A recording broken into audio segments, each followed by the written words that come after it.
I am Michael Franzese, a former maid boss in the Colombo crime family starting in the early 80s. Ask me anything. Hi Redditors, I am Michael Franzese. I'm here to answer your questions. I am the son of one of the most feared mafia bosses to ever walk the streets of NY. He was an enforcer known to be cold-blooded and extremely deadly. I followed in my dad's footsteps and took on the mob life. As a maid member I made money for the mob, tons of money. A quote about me from Life magazine: from the time he took a blood oath that bound him body and soul to New York's Colombo crime family, Franzese became a force to be reckoned with in organized crime. Named one of the biggest moneymakers in the mob since Al Capone by Vanity Fair, he quickly crept into the upper echelon of mafia authority in this country. At age 35, he was the youngest mobster listed on Fortune magazine's survey of the 50 most powerful and wealthy mafia bosses in America. Franzese hit the list at number 18, only 5 spots behind the infamous John Gotti. At the height of his operation, federal authorities claim Franzese generated close to $1 billion a year in a gas tax scheme he masterminded. Then, defying common sense and the covenant that bound him to the Colombo family, Michael did the unthinkable: he quit the mob. There's an old saying that the only way to leave the mafia is in a coffin. Michael Franzese was willing to take that risk. He will not betray his former crime associates and then disappear into the witness protection program. If he holds to what he has promised, it will mark the first time that a high-ranking member of the mafia will publicly walk away from his past and live. That was then. A young Christian woman I met on the set of a movie changed my life and caused a transformation in me that only God could have engineered. My story is currently featured on 3 cable networks: Discovery, the History Channel and National Geographic Network, and a movie about my life will be released in theaters in the fall. A documentary I am featured entitled Impact delivers a strong message to at-risk youth and has won Best Documentary Awards in 2013 at 2 major film festivals. I know the mob life as well or better than most. I am also a person of strong faith. I'm ready to answer all your questions. Ask me anything you like. No bounds, no limits. I have been asked everything under the sun. If I choose not to answer, I know how to take the fifth. I've done that many times in my former mob life. But I assure you I won't this time.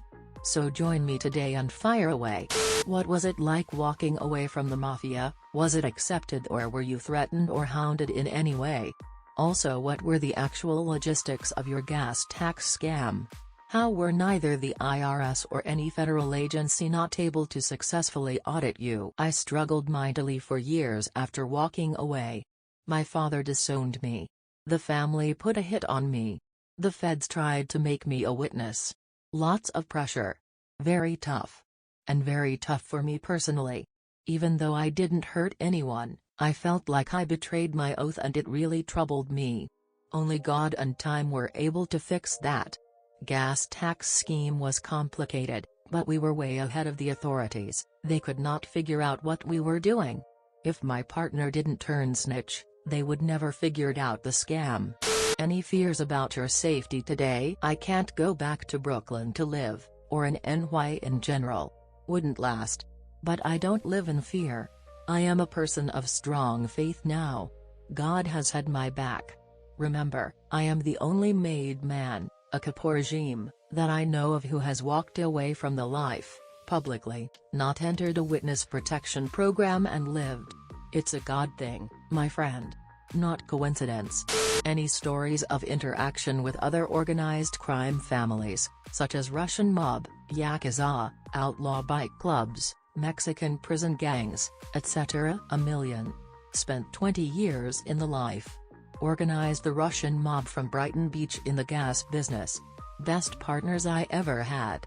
I taught them how to defraud the government out of hundreds of millions of dollars of tax money back then. They now are deep into Medicare fraud, setting up fraudulent medical clinics all over the country. Would take hours to tell you all the stories. Take care. What is the scariest situation you have been in? Walked into a room one night and thought I was going to get killed. I was called in by my boss over money I generated in the gas business.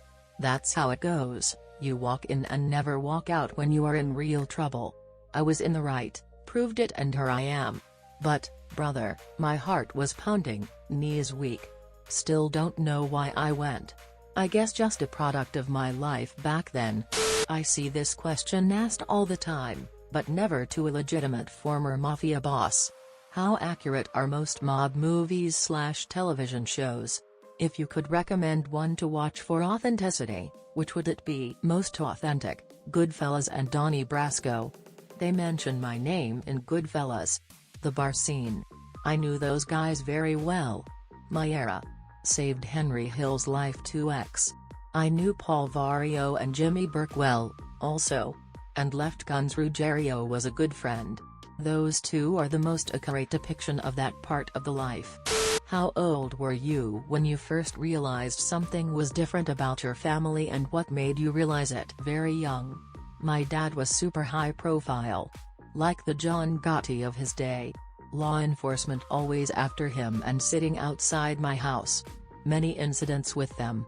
Didn't like them very much when I was a kid. Got into fights in school when kids made remarks. But I loved my dad. Made me tougher. It seems that a lot of families have been destroyed by all of the bloodshed and corruption that mafia groups like the Colombo family have perpetrated over the years, yet mobsters are generally romanticized in film and on TV. Do you agree that this is how these groups are generally portrayed? Do you think that this is harmful? What is your take on this with your new outlook on life? The Godfather did more to raise the profile of the mob than any other movie. Yes, it's harmful. The life should not be glamorized. Why? It's an evil life. Not saying the men are evil. I was one of them that happened to be blessed. The life is evil because people die, families get destroyed because of a lifestyle I lived it. I know. How does the mob or other organized crime compare today with your day? Is it worse? Better? More or less brutal? My day was pretty much towards the end of the golden age of the mob that began in the late 40s. Different today. I wouldn't want to be a part of it. We had some integrity about us. Respect and honor did mean something with the old-timers. Today? The Russians have gotten pretty violent at times. But it's all not what it was. What timing? I just watched that program about the 10 Commandments of the Mafia, and now here you are. Where did you get the idea for the gas station scheme? And since it was getting so big, did you have any sort of an exit strategy in case the authorities got too close? Or would you just keep running the scam until you went down with the ship? Who was the scariest person you ever encountered, and what made them particularly frightening? Gas tax scheme was 1 in a million. So much money. Better than drugs and a lot less ugly. A guy in the biz came to me when some other mob guys tried to shake him down and move in on his business.